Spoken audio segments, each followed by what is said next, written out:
C'est toujours un plaisir de vous retrouver dans le cadre de votre émission Complément d'information sur Gabon 24. Faire face au réchauffement climatique, c'est l'enjeu majeur de l'atelier sur l'élaboration de la stratégie nationale d'adaptation au changement climatique qui s'est tenu ce 29 avril à Libreville, la capitale gabonaise. Une initiative du Conseil national climat en collaboration avec l'Agence nationale des parcs nationaux et le Fonds vert pour le climat. Pour en parler, je reçois M. Magloire Désiré Mungonga, coordinateur scientifique à l'Agence nationale des parcs nationaux au Gabon. Monsieur, bienvenue sur Gabon 24. Merci. Et M. Gilbert Ondondon, lui, directeur général de la météorologie au Gabon. Bienvenue également sur Gabon 24. Merci, madame. Alors, messieurs, on va commencer directement dans le vif du sujet. Quelles sont aujourd'hui les manifestations des changements climatiques au Gabon? Pour parler des changements climatiques, je pense que l'élément majeur qu'il faut regarder, c'est le climat. Est-ce qu'il y a un certain nombre de variations au niveau de la donnée climatique? Les éléments majeurs que l'on a souvent à prendre en compte ici, c'est la température. L'autre élément concerne le niveau de précipitation, parce que ce sont les deux paramètres que l'on peut facilement voir et observer et sur lesquels on a la possibilité de voir s'il y a des variations entre le niveau de température et le niveau des pluies. Alors le Gabon, à travers cet atelier, a décidé de mettre en place sa stratégie nationale pour le climat. Quel est l'enjeu de cet atelier-là?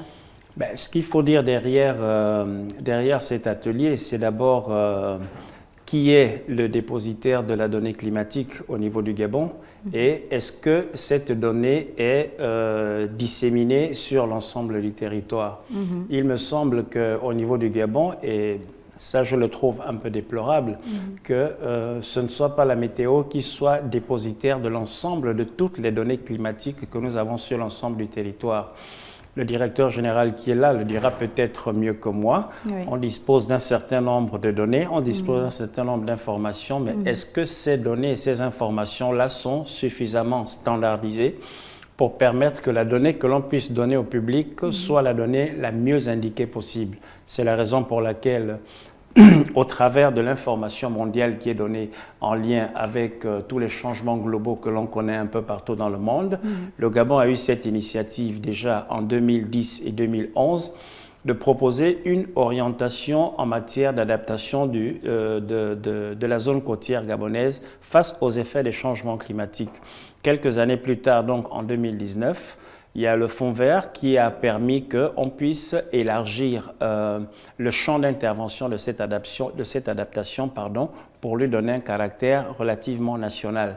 Et le nœud de tout cela, c'est les institutions qui peuvent être soit détentrices, soit alors dépositaires de l'information qui peuvent aider la Direction générale de la météorologie à pouvoir disposer de données qui lui permettent de faire correctement son travail. Monsieur le directeur général, vu que vous êtes vous-même sur ce plateau, faites-nous un peu l'état des lieux à votre niveau concrètement. Comment vous procédez à collecter finalement ces données? Avant de vous parler de données, pour édifier ceux qui nous écoutent, nos auditeurs, il faut qu'ils comprennent, il faut que je les amène à ne pas faire la confusion entre le climat, la météo, parce que quand nous sommes là pour parler du climat, oui. Mais ils risquent d'entendre météo. Et confondre parfois, oui. Quelle est la frontière? Pour qu'ils comprennent pourquoi on parle de météo alors que nous sommes là pour le climat, je vais leur dire que la météo est cette science ou bien cette activité qui permet de collecter les mesures des différents paramètres du temps. Les paramètres du temps, le vent, la température, pluie, insolation, la durée du jour, la durée de la brillance du soleil. Il y a plusieurs paramètres. La météo fait ce travail, observe, collecte les données, les mesure, les enregistre dans les carnets, dans ces différents carnets, et il les envoie au service climatologie. Donc, la météo est là pour collecter, élaborer des produits, faire des recherches, enfin, bon, pas des recherches en tant que telles, élaborer des produits de sortie, aider les logiciels Tout ce que la météo collecte sur tout le territoire national est envoyé au service climatologie. La météo s'intéresse au temps à court terme. Or, quand on s'étale maintenant sur le moyen et long terme, là nous sommes dans le cadre du climat. Du climat. On dit le climat, oui. Mais quand même, la météo, elle intervient en amont. Et vous allez me dire, si je me trompe, ce serait peut-être la météo qui vient également prévenir par rapport à certains changements climatiques, à certains changements de température, etc., pour que le climat puisse se saisir de la question. De la même façon, il y a une petite nuance entre la météo et le climat. Bon, c'est pas que il y a une différence. Comme vous l'avez si bien dit, la météo est en amont, le climat est en aval. Tout ce que la météo fait rentre dans l'antichambre qui est le climat. C'est le climat c'est en faisant des moyennes climatologiques qu'on finit par définir le climat de la zone. On dit nous sommes dans un climat tempéré, nous sommes dans un climat chaud, humide. C'est parce qu'on a considéré les données météorologiques à moyen et long terme. Donc votre question, c'était par rapport... Ma question, c'était de savoir est-ce que la météo prévient les changements climatiques à une période donnée? Et moi, je voulais ressortir la différence entre changement climatique et variabilité climatique. D'accord. Avant de parler de changement climatique, il faut parler de variabilité climatique. Parce qu'on constate, et tout le monde peut le constater sur le moment. Cette année, il a fait plus chaud par rapport à l'année passée. À une période définie, non, par exemple. On dit ce mois de février a fait plus frais que le mois de février de l'année passée. Et quand on arrive en 2020, on se rend compte que le mois de février de 2020 est beaucoup plus froid que le février de l'année 2018. Or, 2019 est là, un peu plus chaud. Oui. Bon, en fait, ça, ce n'est pas le changement climatique. D'accord. Ça, c'est la variation climatique. Est-ce que... Bon, considéré à long terme, ça monte, ça descend, ça monte. Si on considère, on prend par exemple la pluie, il pleut un peu plus, il pleut un peu moins, un peu plus. Voilà. Bon, on tire... dans le long terme. On tire sur le long terme, on voit qu'il y a une tendance. Si la tendance est en hausse, on dit qu'il y a changement dans le sens de l'accroissement de la pluviométrie. Si c'est en baisse, on dit qu'il y a changement dans le sens de la baisse du débit de pluie. Oui, et d'ailleurs, j'allais y arriver, puisqu'au Gabon, on a deux saisons, la saison des pluies et la saison sèche, la petite saison des pluies aussi et la petite saison sèche. Mais on a remarqué quand même que la saison sèche qui, après, vous êtes certainement mes aînés, la saison sèche qui avait tendance à commencer depuis le mois de mai, a été un peu repoussée, les saisons de pluie étant un peu plus longues. Est-ce qu'à ce niveau-là, on parle encore de variation ou déjà de changement climatique? Ce sont des choses qui font en sorte qu'on déclare qu'il y a changement climatique. Parce qu'il fasse un peu plus... que la saison sèche dure un peu plus maintenant, un peu moins l'année prochaine, c'est un fait. Mais quand ça devient récurrent, ça arrive presque chaque année. Maintenant, on commence à compter 10 ans, 15, 30 ans. Là, il ne s'agit plus de variabilité climatique, mais carrément des changements. Il y a quelque chose qui est en train de changer. Puisque vous avez une place importante finalement pour cette problématique de changement climatique, la météorologie joue un rôle important. Quelle a été, du moins, votre contribution lors de ces assises, lors de cet atelier qui vise à élaborer cette stratégie nationale climat? Notre contribution, je ne sais pas comment je peux la qualifier. Bon, toujours est-il que nous sommes venus à l'atelier pour faire comprendre aux uns et aux autres, aux parties prenantes, qu'en République gabonaise, déjà, sachez qu'il existe une autorité météorologique. C'est l'administration météorologique nationale, la direction générale de la météorologie. Puisqu'il y avait des gens qui faisaient la confusion entre la météo nationale et la SEGNA. Sur cette base, rapidement, je vais dire, la SEGNA est une entité qui travaille sur la sécurité de la navigation aérienne. D'accord. Bon, nous avons un service de météorologie aérienne pour proximité du fournisseur et du client. L'État a trouvé préférable de concéder le service de météorologie aérienne. Quand je dis l'État, c'est la direction générale qui parle au nom de l'État, bien sûr, a préféré concéder, par la direction générale, le ministère des Transports et de la Logistique, bien sûr, pour le moment, a préféré concéder le service de météorologie aéronautique à la SEGNA pour que la SEGNA exerce cette fonction pour le compte de la direction générale. C'est pour des mesures de plus d'efficacité. Alors aujourd'hui, et M. Munganga pourra également prendre la parole, il y a des données qui ont été collectées, mais comment améliorer cette collecte de données, surtout pour déboucher à ce qu'elles aient matière de réponse à ces changements climatiques? L'enjeu, c'est que nous avons eu affaire au cours de l'atelier à un certain nombre de structures qui nous ont exposé le fait que, du fait de certaines carences en matière de stations climatiques sur certains territoires de notre pays. Donc ces structures-là achètent des instruments qui leur permettent de disposer soit de l'information météorologique, soit de l'information hydrologique, soit de l'information océanographique. Donc ils ont installé un certain nombre de capteurs, mais l'idée est d'amener à faire en sorte qu'on ait un standard commun. Oui. C'est-à-dire que si nous avons une autorité, et c'est le cas pour la Direction générale de la météorologie nationale, si nous avons une autorité nationale qui est chargée de la gestion de la donnée météorologique et disposée d'un, je dirais, un coffre-fort pour que la donnée météo soit désormais une donnée climatique, autant se référer à elle de manière à ce qu'on puisse faire en sorte de disposer d'un standard commun. Parce que tous les logiciels ou tous les capteurs n'ont pas forcément les mêmes standards. Et ils ont parlé au cours de l'atelier d'un étalonnage qu'il faut souvent faire, c'est-à-dire calibrer les appareils de telle sorte qu'on puisse avoir le même type de données, et le même type d'informations au niveau des outils. Ils ont convergé que c'était une idée assez intéressante et on ne pouvait pas oser avancer sur l'information relative au changement climatique sans faire référence à la standardisation donc, des données et des informations et la météo comme étant le référent numéro 1. Alors, il y a les scientifiques d'une part, il y a les politiques d'autre part, mais il y a également les communautés locales qui sont d'ailleurs les plus touchées par ces dérèglements du climat. Comment les populations sont-elles aujourd'hui outillées pour prendre la mesure de ce problème? C'est la mesure donc de cet atelier qui a pour objectif, en réalité, d'élaborer d'abord ou de mettre en place une plateforme qui soit commune, de manière à ce que toutes les données puissent être canalisées et soient comprises par l'ensemble du public.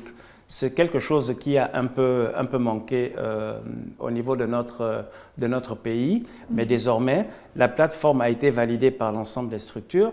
Je tiens à signaler que nous avons eu un public d'une soixantaine d'institutions, publiques, privées, sociétés civiles, et tenant même compte des minorités et du genre, pour essayer d'avoir un panel suffisamment représentatif et avoir la perception que ces gens avaient de l'information climatique. Parce qu'il y a 3 grands enjeux qui sortent donc de cet atelier.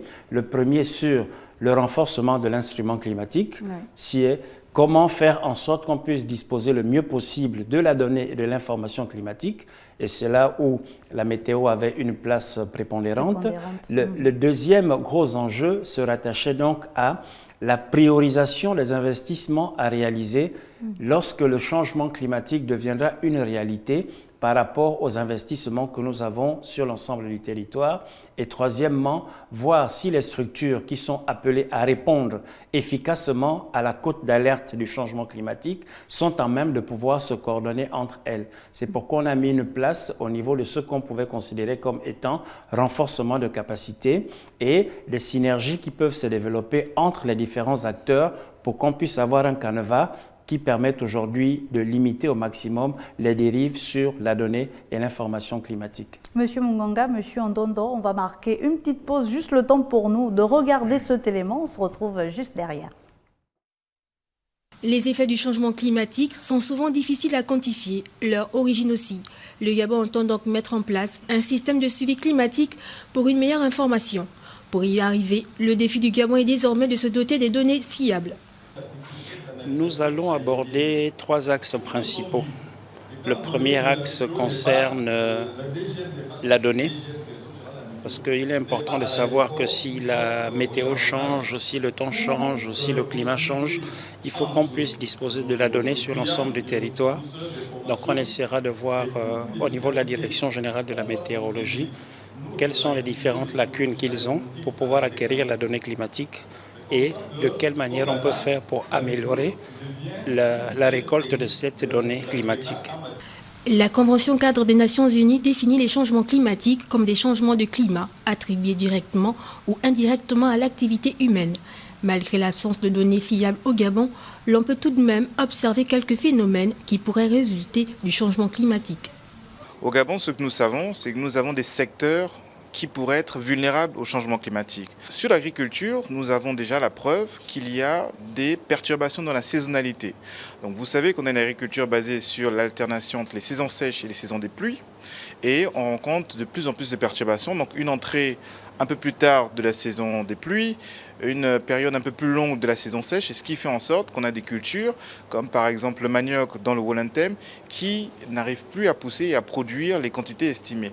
La politique en matière climat au Gabon est basée sur l'adaptation qui vise à réduire la vulnérabilité des systèmes naturels face au changement climatique et l'atténuation qui s'attaque à la réduction des gaz à effet de serre.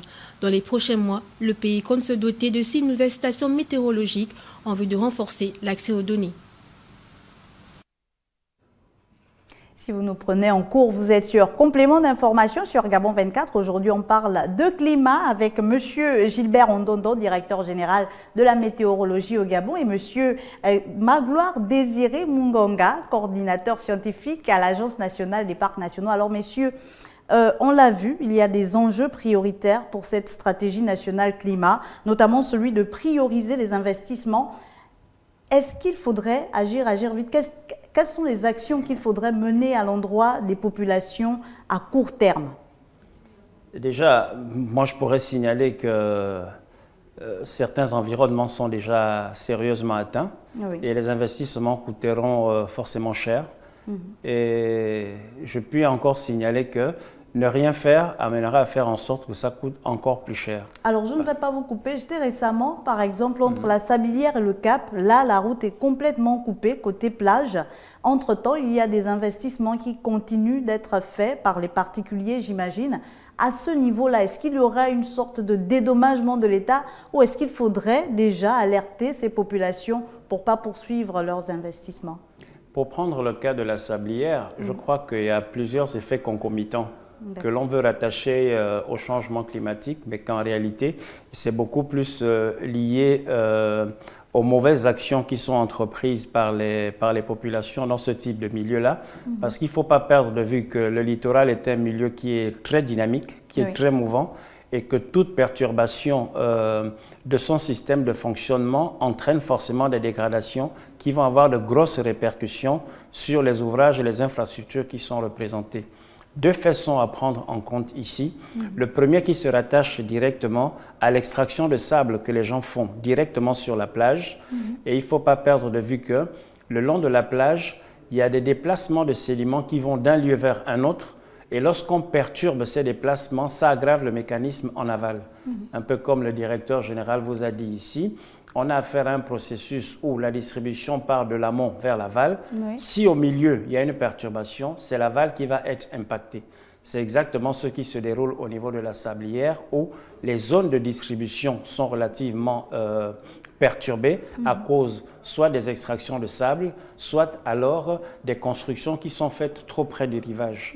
Le deuxième élément se rattache donc aux constructions que malheureusement on fait un peu trop proche du rivage. De la côte, oui. Voilà.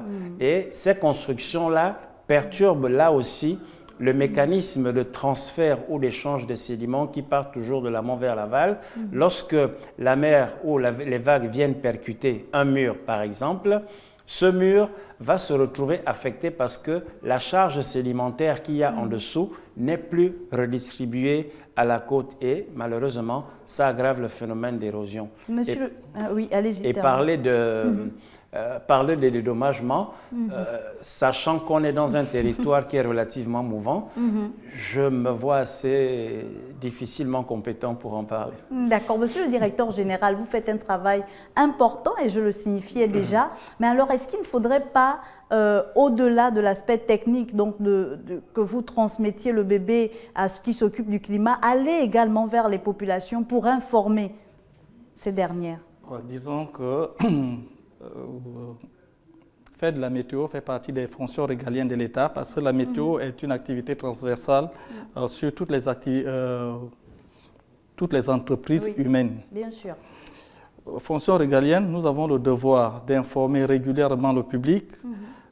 C'est dans ce sens que les efforts sont orientés vers l'élaboration des cartes de vigilance qui commencent à tomber. On pourra les mettre à la disposition des médias notamment. Pour les véhiculer vers le public. Bon, la météo a ce devoir de se vendre, de se faire connaître. Nous avons un devoir d'accompagnement, puisque nous ne pouvons pas produire de l'argent, mais nous avons pour mission de faire en sorte que les gens n'en perdent pas. Or, on a tendance à regarder la météo comme une poule pondeuse. On ne pond pas. On avertit. Oui. Attention, vous êtes dans telle ou telle activité. À tel ou tel moment, nous aurons tel ou tel phénomène. Ça permettrait à celui qui voulait faire sa dalle, couler sa dalle, de se méfier. À la météo a dit qu'il risque de pleuvoir demain. Moi, je comptais couler ma dalle. Je préfère attendre le lendemain, puisqu'il dit que le temps serait mieux le lendemain. Nous avons ce devoir. Bon, j'avoue qu'à un moment donné, on a habillé par une certaine indolence, mais les autorités ont pris la chose en main. Cet atelier, l'atelier dont vous parlez, vient à point nommé et il y a d'autres projets qui sont en vue. Et tout dernièrement, vous vous souvenez, vous l'aviez médiatisé, la mission du ministre des Transports et de la Logistique à Paris, où il a rencontré Météo France International. Quand il est arrivé, quand il a pris la météo nationale en main, nous nous sommes rapprochés de lui en tant que secteur technique. Il lui a présenté les mots qui minent notre secteur. Il nous a écoutés avec attention. Comme on a briefé tous les autres ministres, on lui a briefé l'importance de la météo. Lui-même, il a commencé à venir aux ateliers et en suivant les explications des uns des autres, il a saisi l'importance de cette entité. C'est comme ça qu'aujourd'hui, je peux affirmer qu'il fait partie des premiers météos du Gabon. C'est comme mon cher collègue qui est à côté de moi, qui devient plus météo que nous. Les données météorologiques donc à prendre en compte dans cette stratégie nationale pour le climat. Est-ce qu'il y a une deadline pour cette stratégie? À quel moment on pourra l'avoir élaborée? À quel moment elle sera effective? C'est un projet qui se déroule en deux phases. Là, nous sommes à la phase 1, qui est appelée à durer jusqu'au mois de février ou mars 2020.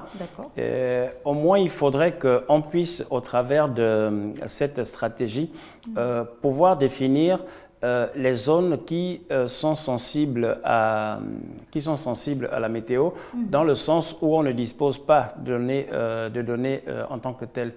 Je me réjouis de savoir qu'aujourd'hui, par exemple, il y a un certain nombre de projets qui souhaitent installer des stations météo sur certains environnements du pays.